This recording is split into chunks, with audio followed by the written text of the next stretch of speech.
ఈరోజు మా అక్క నా కోసం ప్రాన్ అండ్ ఎగ్ బిర్యానీ చేస్తుంది.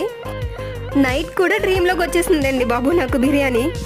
ఎగ్స్లో కూడా జ్యూస్ వెళ్తే చాలా టేస్టీగా ఉంటుంది కదా, అందుకే అక్క కట్ చేస్తుంది దాన్ని. ఆనియన్స్ అలాగే మసాలా వేసుకుని బాగా ఫ్రై చేసుకోవాలి. అలాగే టమాటోస్ అండ్ చిల్లీస్ కూడా వేసుకుని బాగా ఫ్రై చేసుకోవాలి. ఇక దాంట్లో కొంచెం జింజర్ అండ్ గార్లిక్ పేస్ట్ వేసుకుని ఫ్రై చేసుకోవడమే. ఇక మనకి ఇష్టమైన ప్రాన్స్ అయితే వచ్చేసాయి, దాన్ని కూడా కొన్ని వేసుకోవడమే. మన ఇంట్లో అయితే కనుక ప్రాన్స్ అలా స్టోరేజ్ ఉంటాయండి. ఇక ఎగ్స్ వేసుకుని సాల్ట్ అలాగే మసాలా వేసుకుని బాగా ఫ్రై చేసుకోవడమే. ఇవి కొంచెం మగ్గడం కోసము అలా మూత పెట్టుకోవాలి. ఇక ఆనియన్స్ ఇవన్నీ బాగా మగ్గాయి కాబట్టి ఆఫ్టర్ వాటర్ వేసుకోవడమే. ఇలా వాటర్ బాయిల్ అయిన తర్వాత ఇక రైస్ వేసేసుకోవడమే. బిర్యానీని ఇష్టపడని వాళ్ళు ఎవరు ఉండరు కదా. నాన్ వెజ్లో మీకు ఏ బిర్యానీ అంటే ఇష్టమో కామెంట్ చేయండి.